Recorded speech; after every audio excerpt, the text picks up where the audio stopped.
Today on Moment of Zen, we're airing a conversation I had with Samo Burja, analyzing Japan's present and future. We recorded this back in January 2024. Head to Samo Burja's podcast, Live Players, and newsletter, The Bismarck Brief, for more excellent country case studies.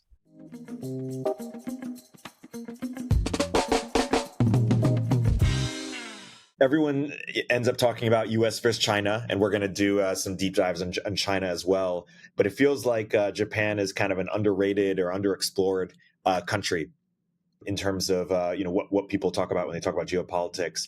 So let's do a deep dive on Japan, and maybe we could start with what is the right sort of mental model to think about Japan and its role. Let's say over the last century, though you can go back further if you want, because it seems like it was an enemy of the U.S., then turned client state of the U.S., or that's what some people say. Then has become more independent over time and is going to be pretty significant player in sort of how Asia evolves as the U.S. retreats a little bit. So why don't you give a brief kind of background or overview of how you see how Japan's situation has evolved, and then we'll get to what is the situation today. Well, Japan used to be considered the up-and-coming superpower and replacement for the United States.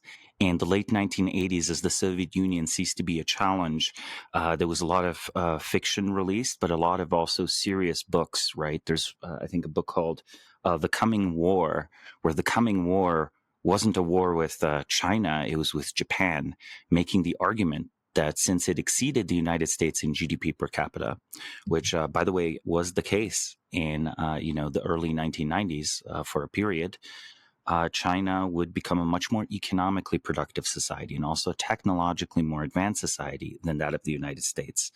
The fiction of the era, everything from Blade Runner to, of course, anime films such as Ghost in a Shell, they were all expecting Japan to have these very technologically advanced, sprawling megacities, maybe opening up to immigration, maybe not opening up to immigration.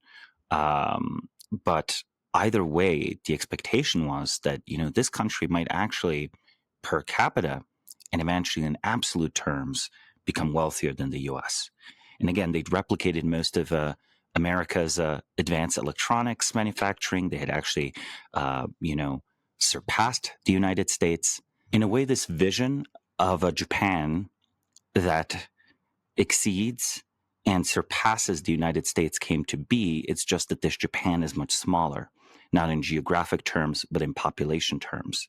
Today, Japan remains a country with over 100 million people, but the proportion of young people and working age people is much lower. Now, what are the consequences of a much older population?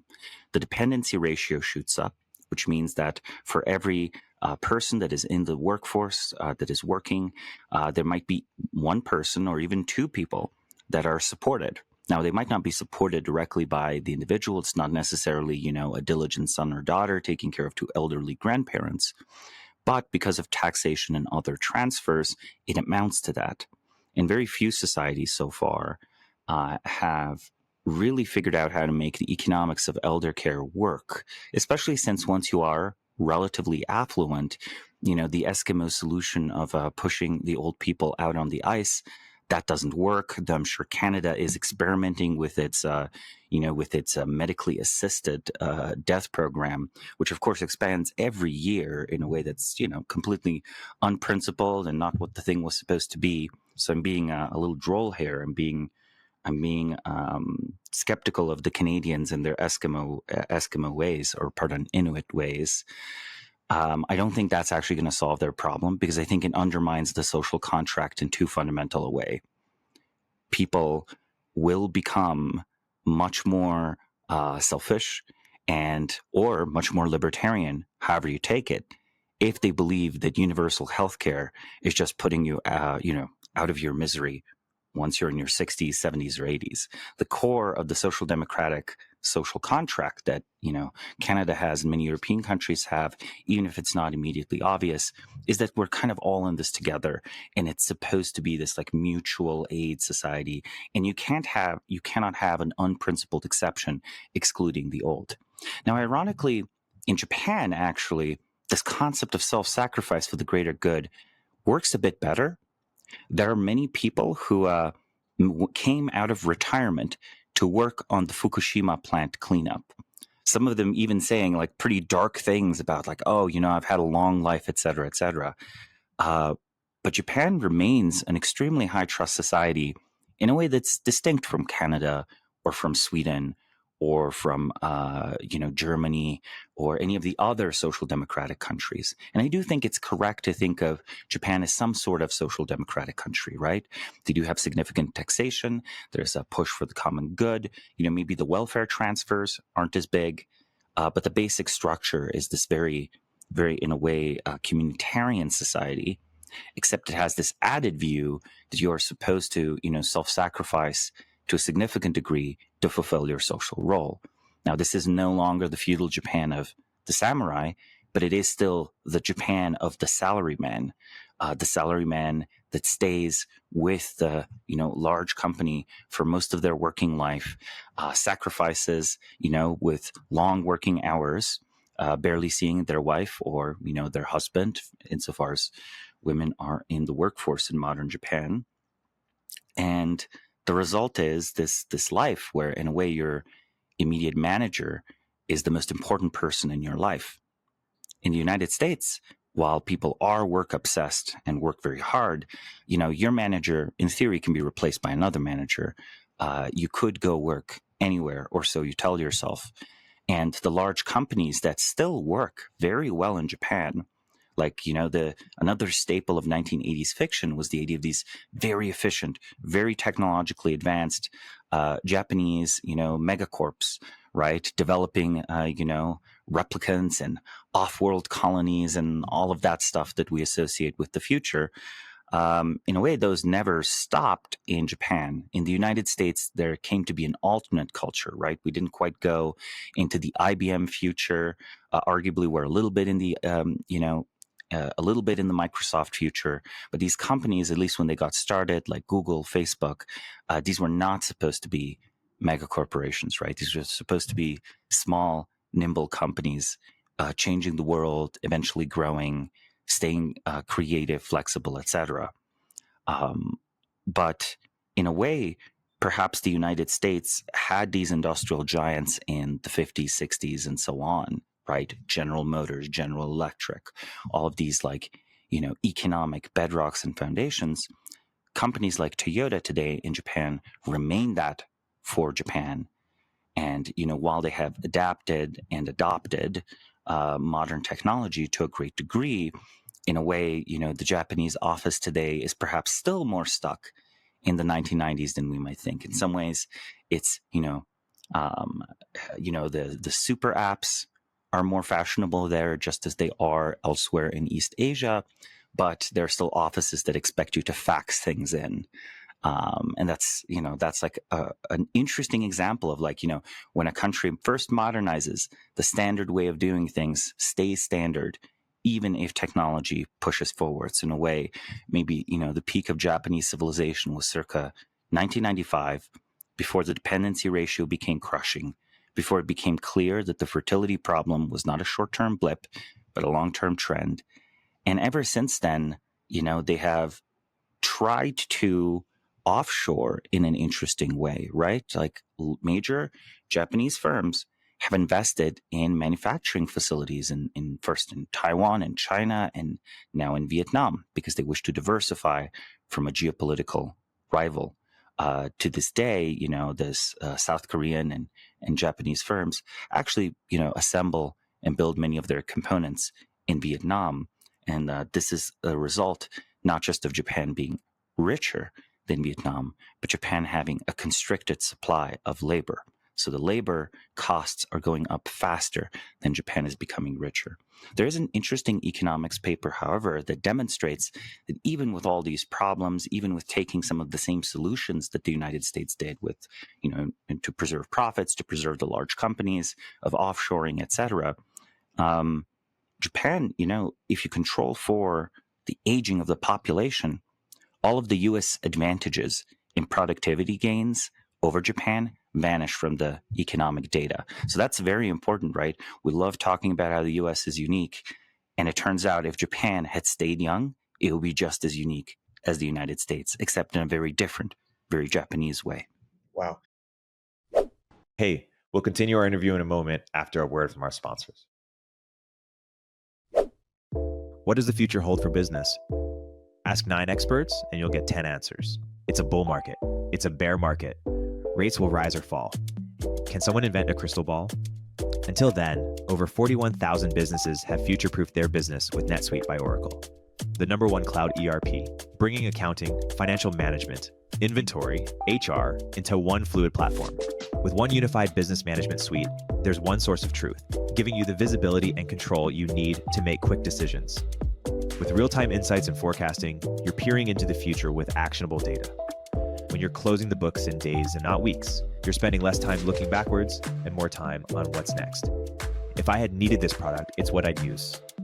Whether your company is earning millions or even hundreds of millions, NetSuite helps you respond to immediate challenges and seize your biggest opportunities. Speaking of opportunity, download the CFO's Guide to AI and Machine Learning at netsuite.com/zen. The guide is free to you at netsuite.com/zen. netsuite.com/zen.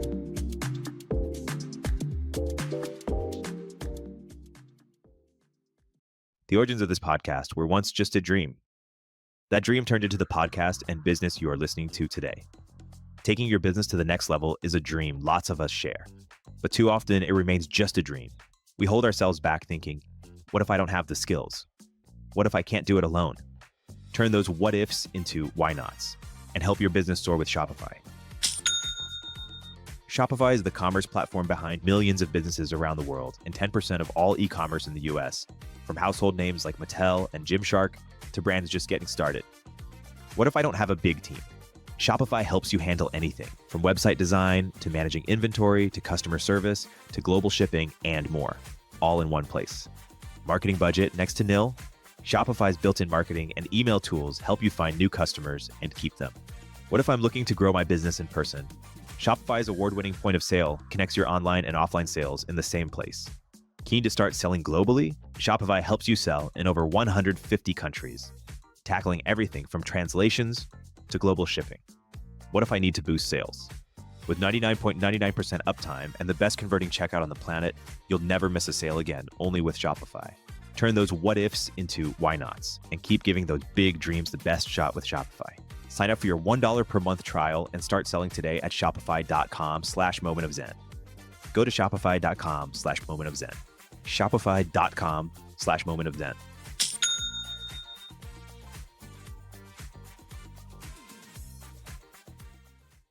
And so if we can go back in time 30 years, is there anything Japan could have done to sort of address this underpopulation, particularly among the young, or is there anything they can be doing today?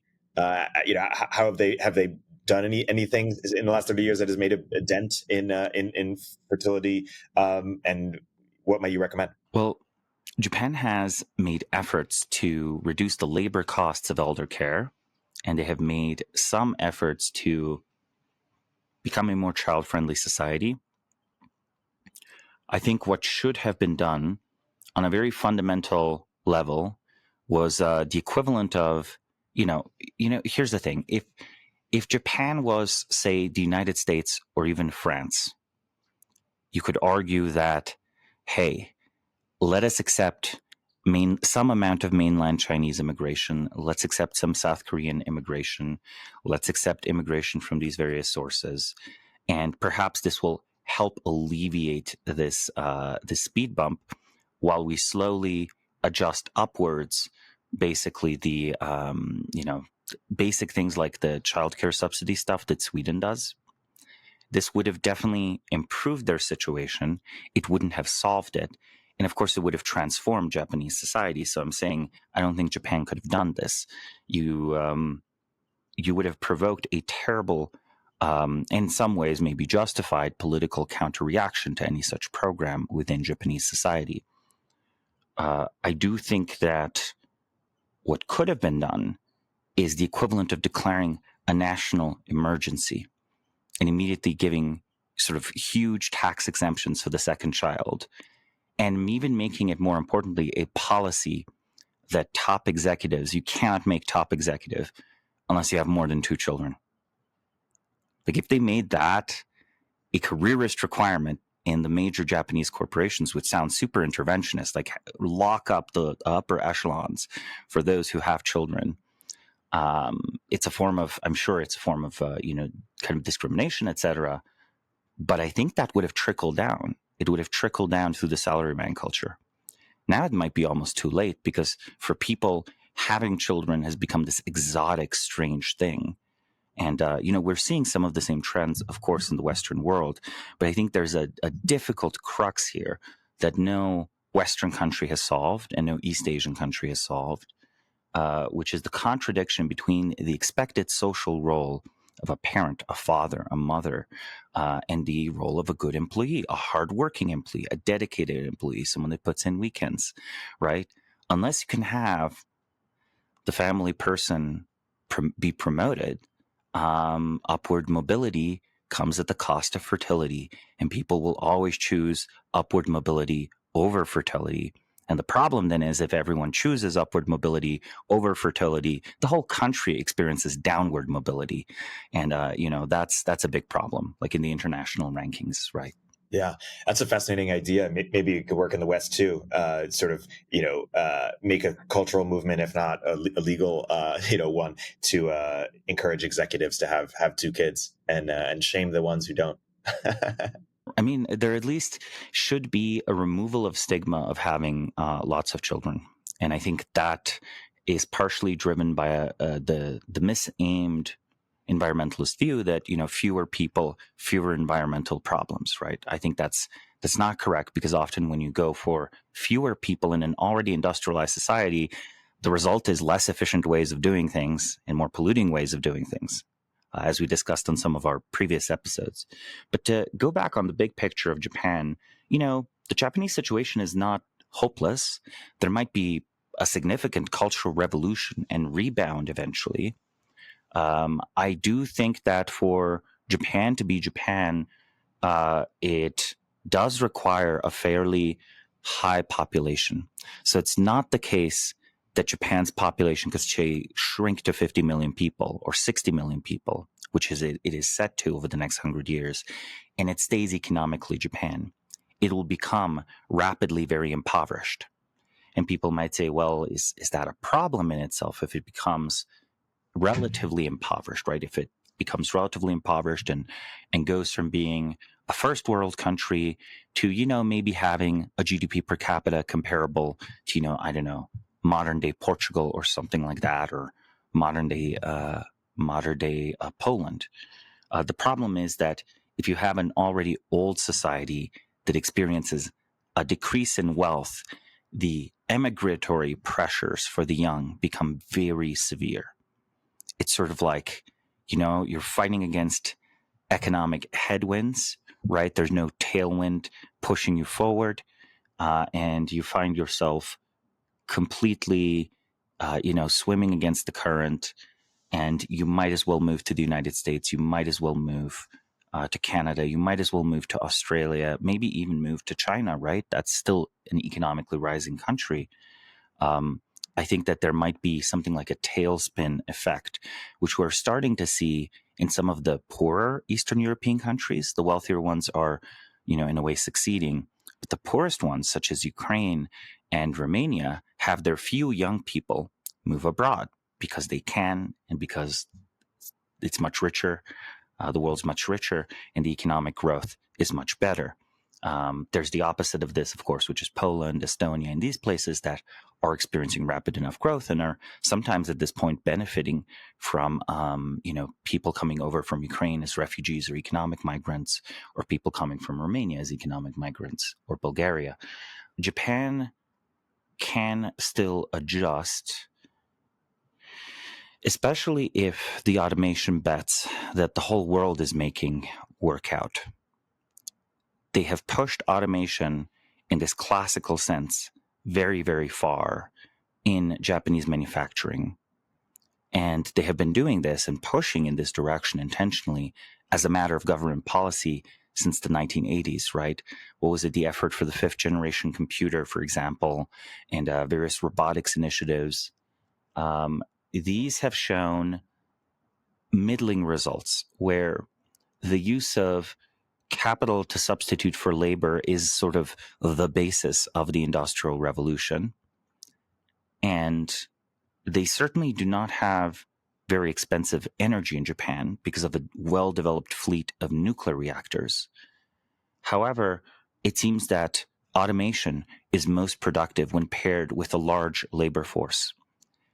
And you just need the scale of tens of millions of people working in an industrial sector for there to be benefits to an agglomeration effect, such as we observe in the broader Shenzhen area in Guangdong province in China, and also other provinces in China. It becomes very useful to deploy automation when you have a highly diversified, specialized economy at scale. Building a machine to do a job that only one company needs to do is always very expensive. Building machine for a job that, at least even if it's still one company, is needed in 100 factories or 1,000 factories becomes much cheaper, let alone if it's done by many, many companies across the world, right? So in a way, automation is something that we do in society to basically allow the vast majority of workers to move on to a frontier area where we don't yet have enough workers for it to be worth to automate things. So I think thinking of automation and scale as almost synonymous is a good description of what automation has been for the last 200 years. It's not that you make a single smart machine to do everything that a human can do.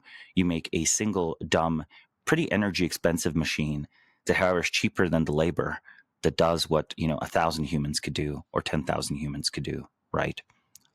Or at least a dozen. I think it's hard to get even the economics to buy a machine that replaces a single worker to work, right? What's the yearly salary of a worker?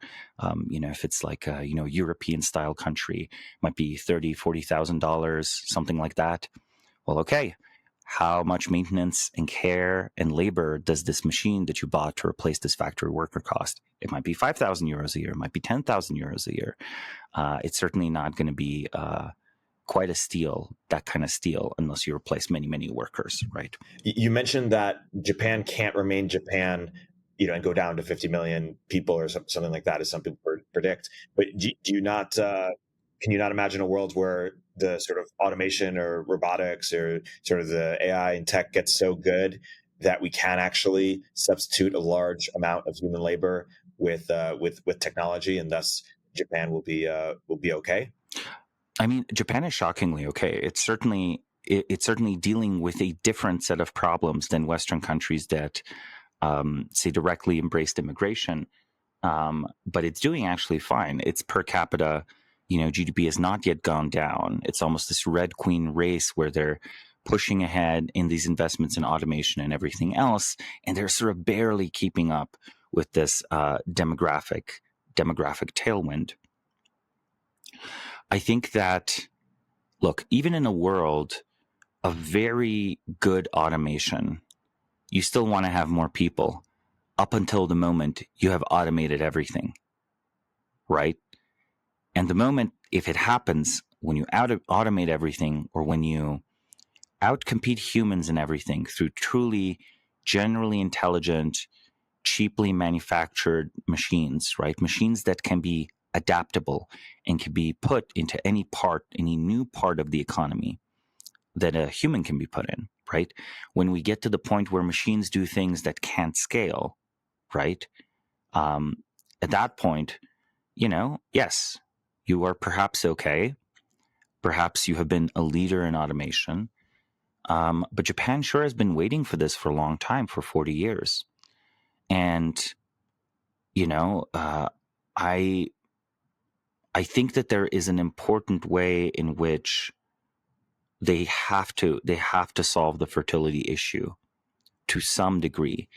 They have to solve it in the next 10 or 20 or 30 years, or this country, they would still speak Japanese, but they would be significantly impoverished, right? And the young people would flee. And then I don't think there's an easy or good solution once that tailspin starts. For now, no one's leaving Japan in great numbers, but I think that could very easily happen since this Red Queen race is becoming ever more intense. Now, there are substitutes they could pursue, right? They could choose to lean into cheap energy to a great degree.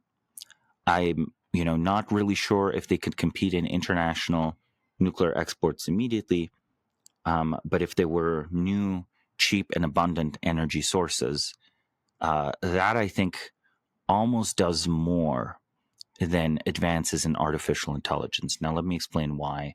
It also does feed into artificial general intelligence, into various kinds of other kinds of artificial intelligence, mostly due to the GPUs being an energy intense thing to manufacture and then, modestly consumptive thing to run in great quantities.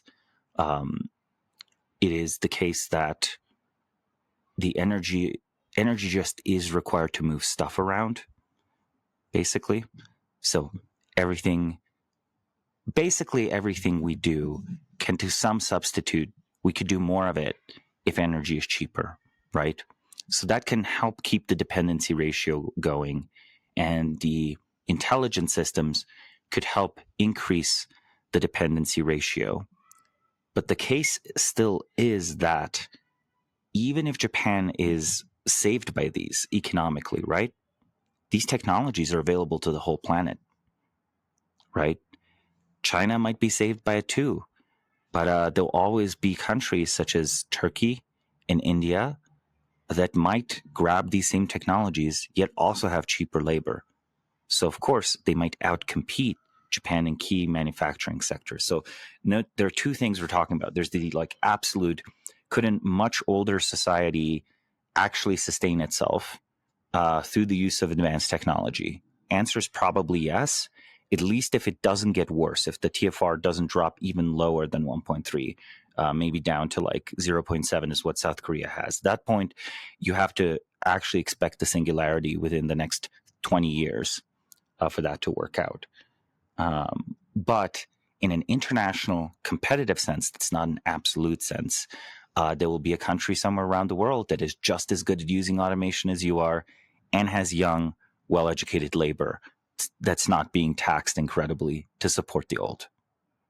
So how is your company, how's Toyota going to outcompete them, right? Why hasn't Japan embraced mass scale immigration to help? And if they did or do, what would the effects have been or be?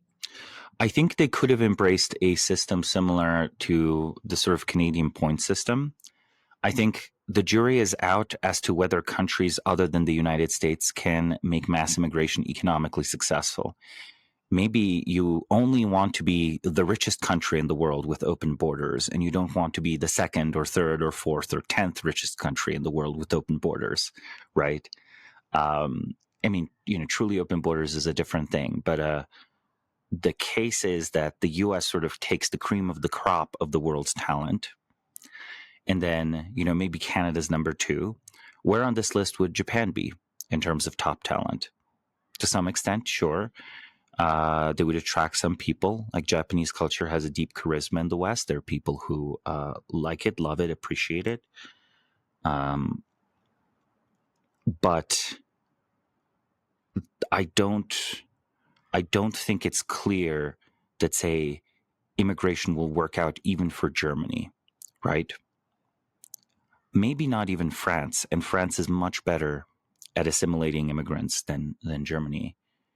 It seems that the scale required to make it work is so much greater, and already at this limited scale that's not even solving the pension system in Germany and in France, they've sort of run out of economically productive immigrants. Straightforwardly, if you run the numbers, the social services that are used by immigrants in Germany and France on net almost outweigh the economic benefits. Now, eventually this calculus can change either through cutting social services or, hopefully the second generation then ends up being, more highly skilled, more highly educated. They're not, say, escaping war-torn Syria anymore. Maybe they gone to a good university, maybe they've created a new and interesting company. It's not clear.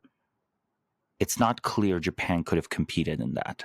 Singapore, I think, is trying and succeeding very hard at competing, at attracting top talent, but it also has a system that in the West we would find distasteful, where there are people with, basically like temporary migrant labor, where people get to work in Singapore, but they're not tracked on citizenship or anything like that.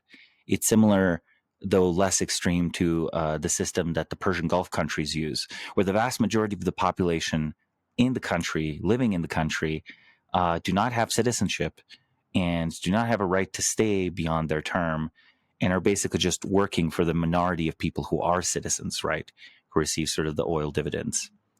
So it feels to me that Japan could have done significantly more in this domain, like especially in the 90s and especially in the early 2000s. They could have been in a better place today. And the political and social problems would have likely been minor, but they would face a very similar problem. They couldn't have done it at a massive enough scale without introducing like this massive cultural war domestically, right? And honestly, at that point, Japan wouldn't be Japan anymore either, right? If half of the population were Chinese, that's no longer Japan, really. So you can't fault them for not choosing that if they feel themselves culturally distinct.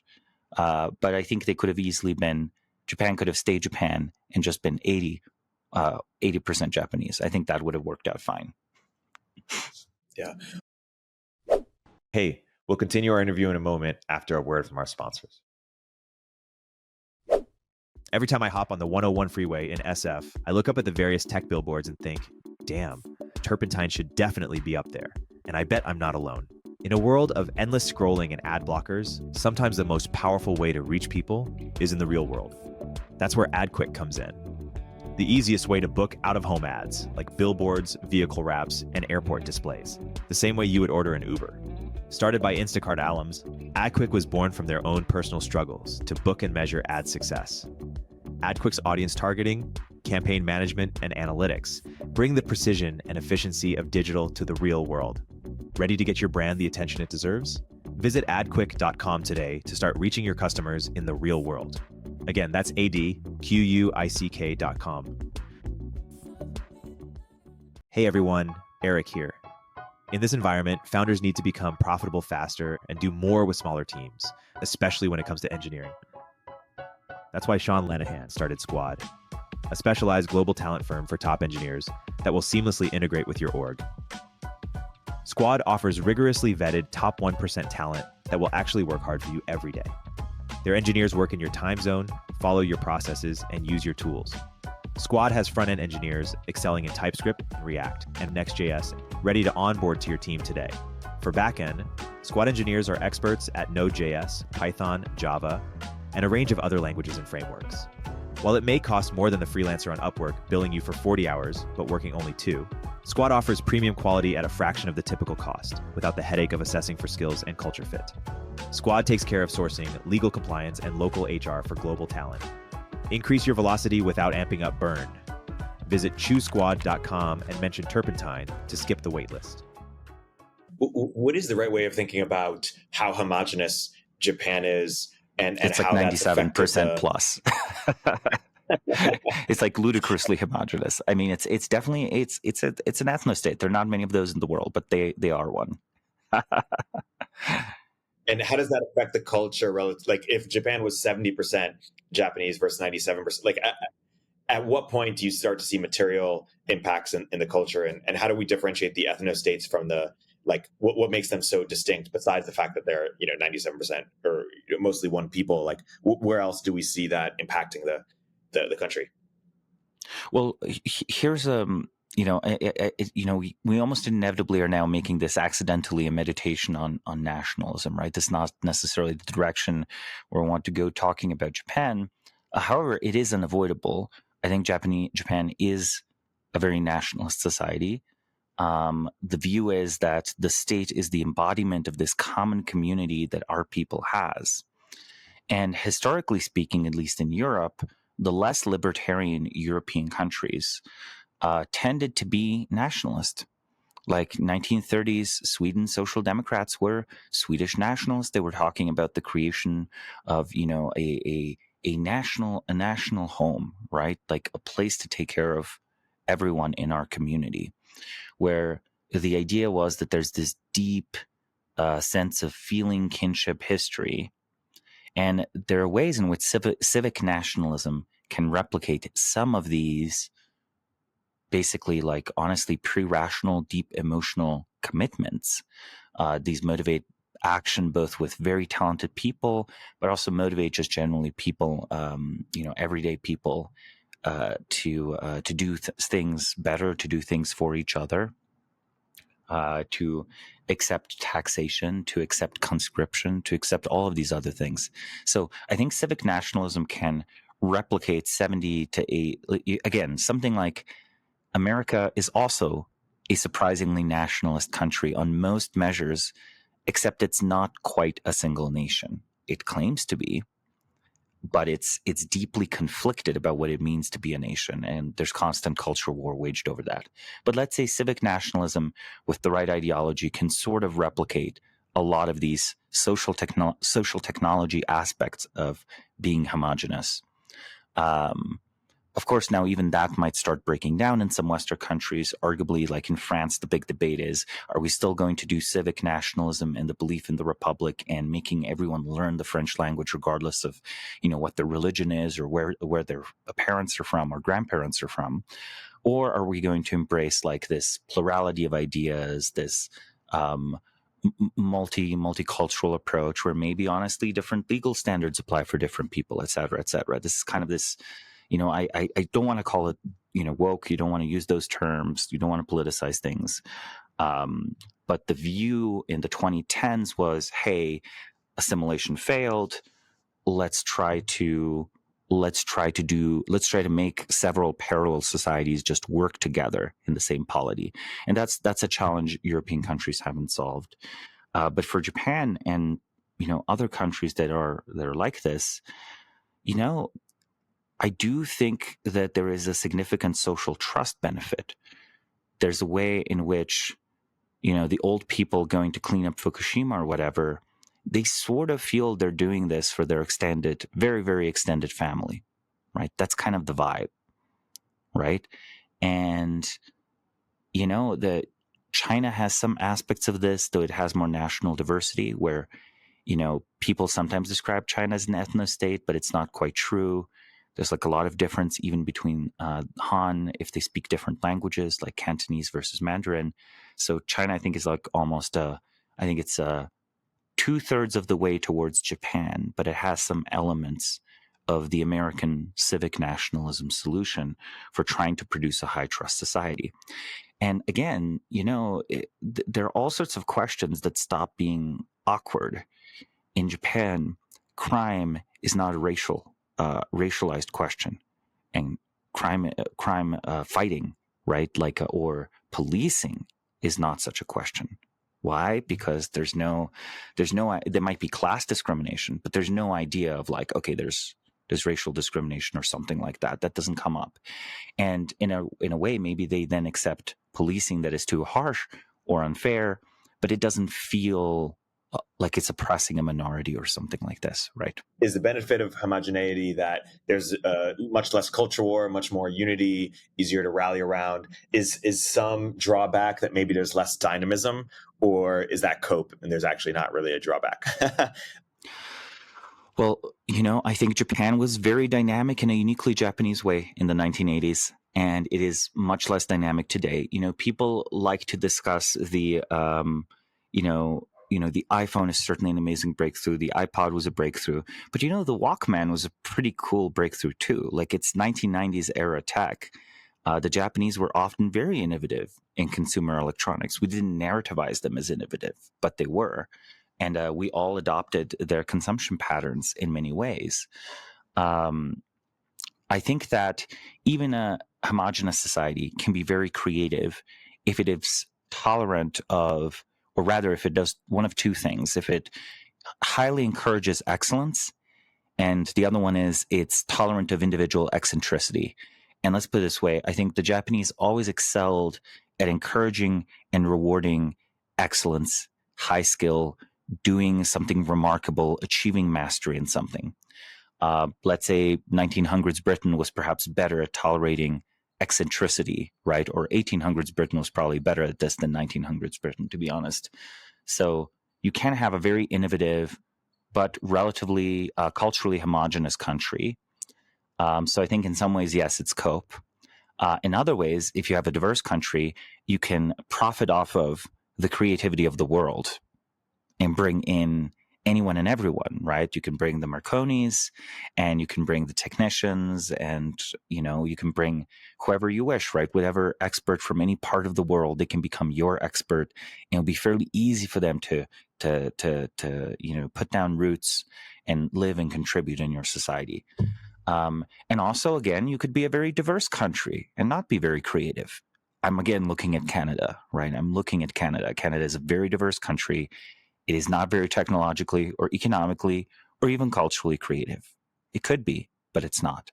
So I think that it is possible to do both, right? You can imagine a situation where, severe ethnic tension actually gets in the way of doing things in some very poor, very diverse countries. You have this immense problem, right? Like the former Yugoslavia broke up due to these problems. Nigeria and Ethiopia struggle to govern themselves because of the conflicts. And this gets in the way of political stability. It gets in the way of rule of law. It gets in the way of fighting corruption, because if you try to fight corruption in Ethiopia or Nigeria, it's always the case that one tribe is going to think that you're secretly purging them from all positions of power, even if you just were going to arrest everyone who was a corrupt politician or something like that. Everything gets viewed through a tribal lens. So I think that youth is perhaps even more important than diversity in terms of creativity. So the United States is, I think, a very creative Western country, partially because it's one of the younger Western countries. And yes, this is partially due to immigration working, but it's also partially due to, until very recently, its fertility having been higher. And young people, they tend to need space to do things in a society that has transitioned from a bottom-up to a top-down heavy sort of age pyramid. The corporate hierarchy also becomes very heavy from the top downwards. The social hierarchy, the academic hierarchy, the governmental hierarchy. It becomes impossible to be the senior anything. You have to be the junior everything. And the result of this then is that people waste their most creative, productive, energetic years there. And again, that's sort of maybe part of the reason for the US's continued actual creativity lead has been this idea that you can be very young and can just start and create your own company instead of working up your way in someone else's company. And tech, in a way, greatly enabled this from the 1990s to at least until the late 2010s. We'll see how the 2020s shake out.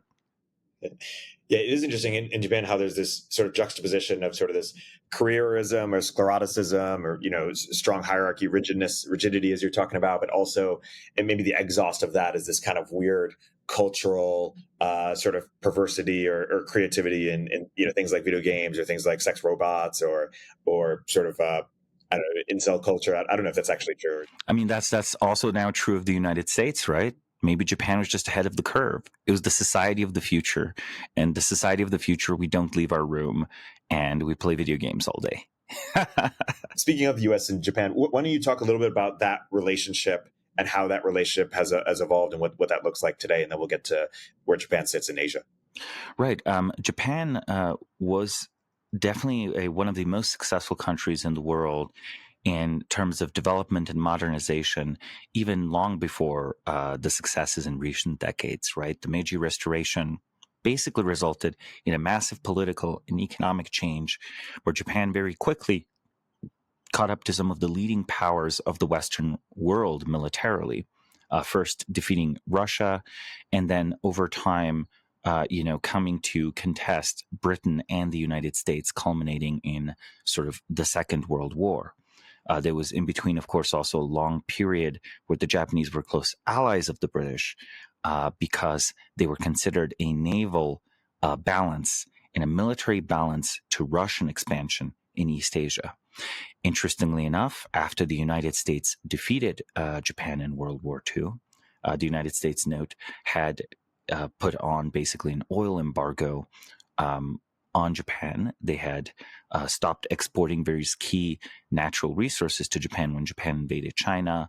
Eventually, the Japanese were sort of convinced that they only had this very limited window within which they could win the war in China, and there was a unrealistic view that if you wiped out enough of the American naval fleet, it would just be possible to retain naval supremacy for long enough to push terms onto the U.S. and allow Japanese expansion in Southeast Asia and other places where it could acquire a resource base, a natural resource base to match its growing industrial base. So in a way, Japan was pushing outward because it industrialized and required natural resources that were, independent of the geopolitical whims of foreign powers to sustain and grow that industrial base. And that drove them into this form of Japanese imperialism. This clashed with U.S. ambitions in the Pacific Ocean because the United States had already in the 30s identified, honestly, even the 1920s, had identified the Pacific as a key area of future interests, right? Theodore Roosevelt was instrumental in working out the arrangement in China after the intervention of European powers. The Philippines were basically a U.S. colony. Hawaii, had not yet been made a state, was just a territory. Now, after the war was over, Japan's industrial base, in a way, was allowed to redevelop for similar reasons to that of West Germany. Someone put it, the worry was that these countries, if they are deindustrialized, become impoverished, might become breeding grounds for communist revolution. Like if the U.S., a capitalist occupying country, is making us poor, perhaps we should be a communist country instead. And there was, a Communist Party movement in Japan after World War II. As this industrial base redevelops, in a way, Japan got its, co-prosperity sphere, which is what the name was for the extended Japanese empire and its puppet states. But it wasn't Japanese. It was America's co-prosperity sphere, right? America guaranteeing global ocean trade, America guaranteeing Japan, fair trading terms for natural resources underneath, with other American client states.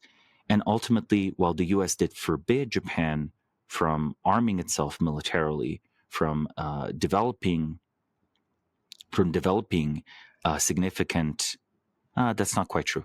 While the United States prevented Japan from openly remilitarizing, openly redeploying its navy, its air force, its army, and definitely preventing it from intervening anywhere, the U.S. was a final guarantor of Japan's security, first versus the USSR, and secondly, now ever more, versus China. So the United States and Japan went from being political rivals for the Pacific to, okay, America owns the Pacific de facto, but Japan gets to thrive economically, and now are in a position where the U.S. sees Japan as a useful counterbalance to China, and Japan views the U.S. as necessary for it to remain politically independent of China, even as it does far more business with China than it ever did before.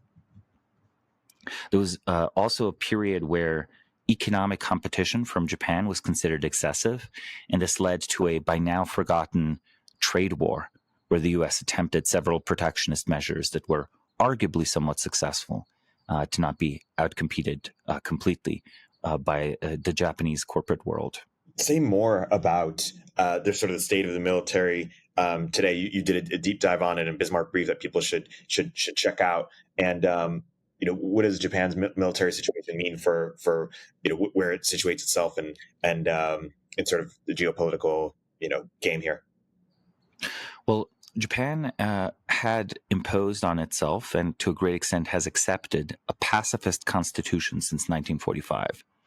Next year will be, 2024 will be the first year since 1945 that Japan will have an operating aircraft carrier.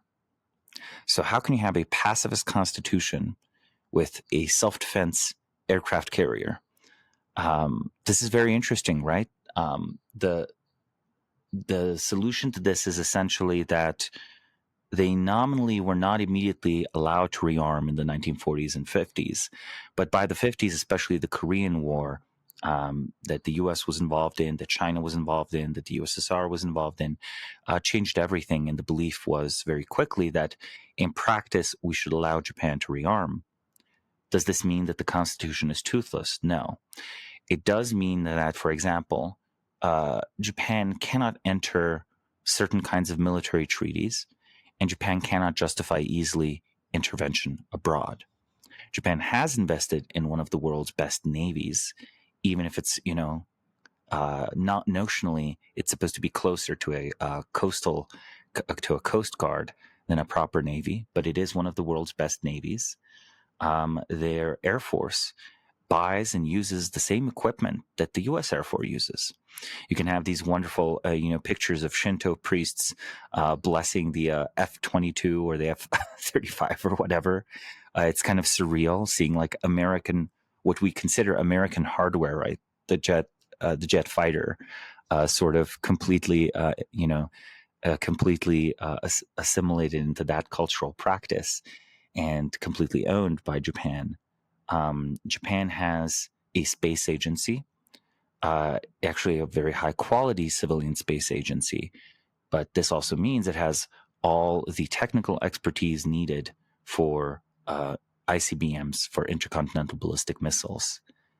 When it puts, a UAE probe, when it puts a UAE lander on the surface of Mars or an orbiter or whatever mission another country hires them to carry out, if you can put a probe in the orbit of Mars, you can certainly put a nuclear warhead in Beijing and, maybe even further afield, maybe even Moscow.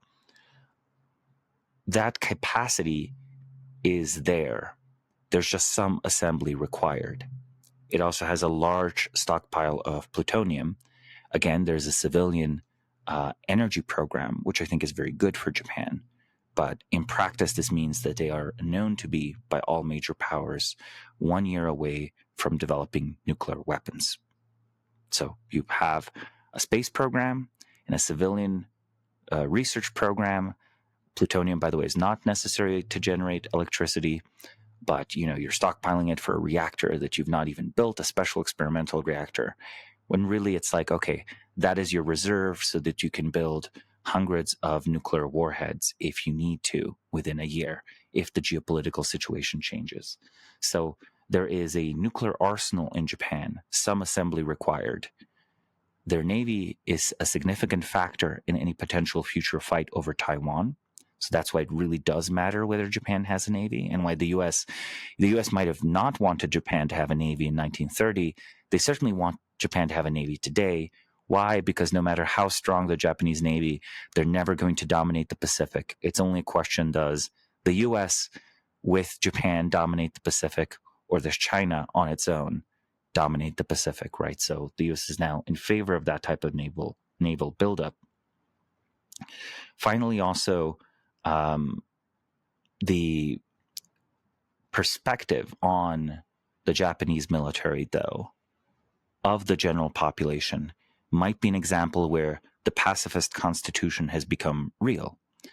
The population in general is not in favor of significant military engagement.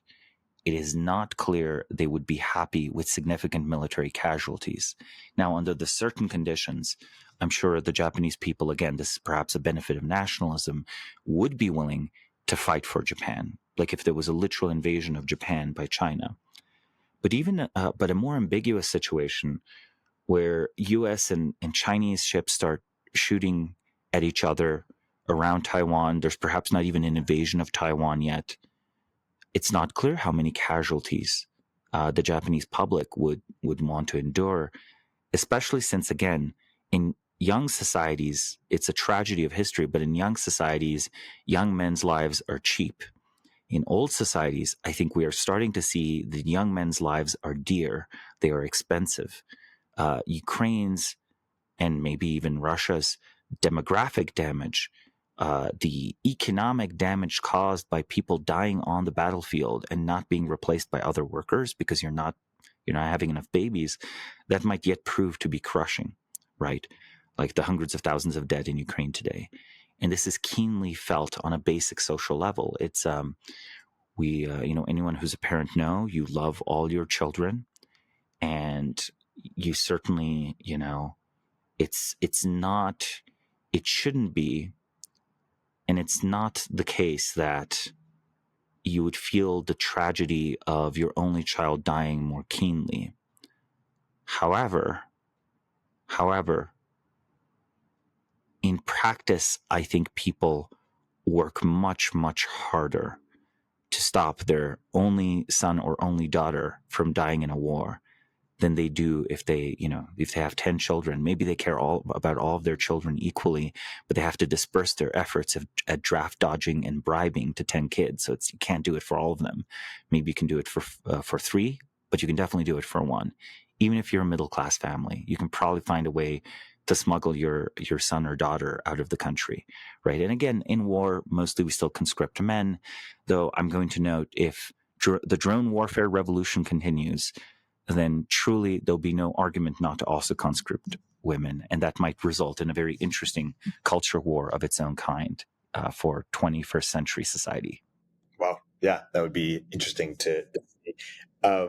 Maybe gearing towards closing here, maybe as a last big question to take on is say more about how you expect Japan's role in Asia to play out as sort of the chessboard changes a bit. What are the sort of things you're watching out for, or what are the things you predict besides what we've discussed so far might play out as a vis-a-vis China or elsewhere within Asia? Mm-hmm.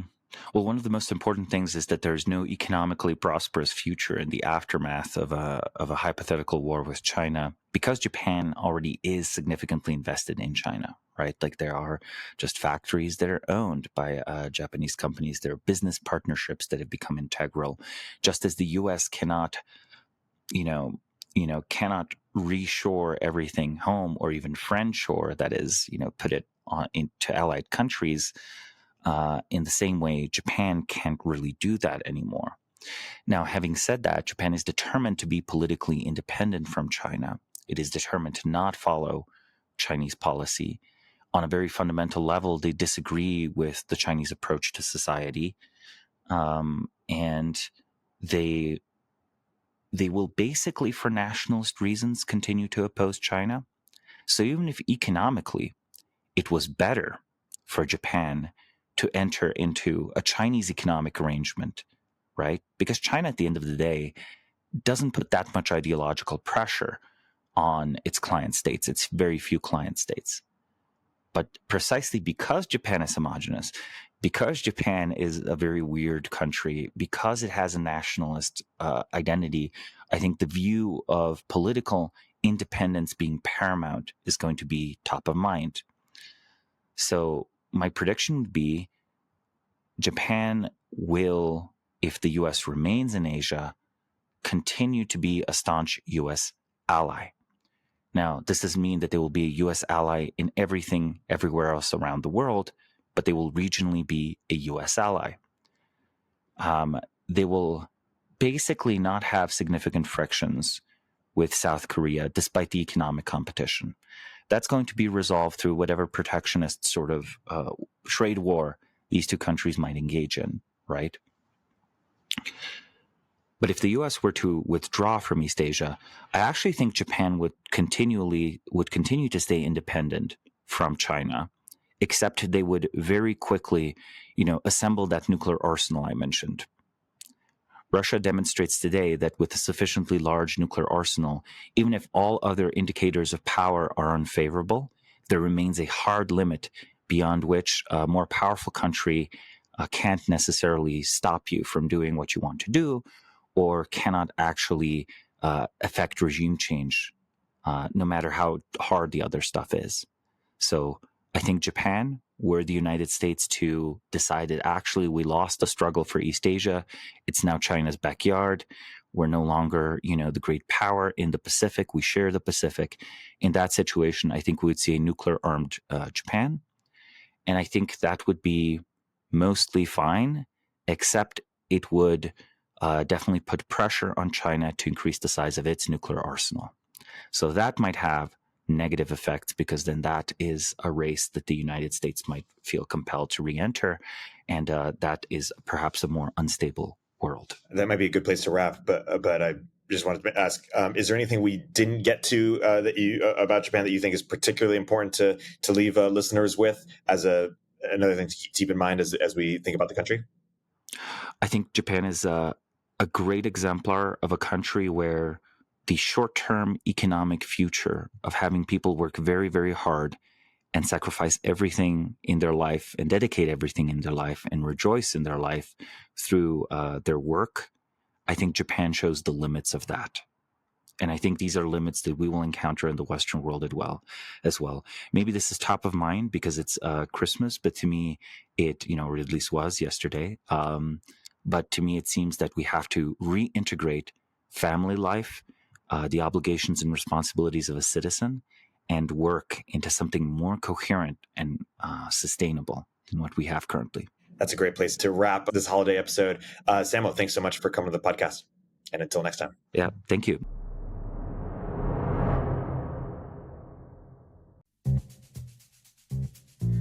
Hey everyone, Eric here. At Turpentine, we're building the first media outlet for tech people by tech people. We're the network behind the show you're listening to right now. We have a slate of hit shows across a range of topics and industries, from our AI and investing cluster of podcasts to shows that drive the conversation in tech with the most interesting thinkers, founders, investors, and influencers, like Econ 102 with Noah Smith. We're launching new shows every week, and we're looking for industry-leading sponsors.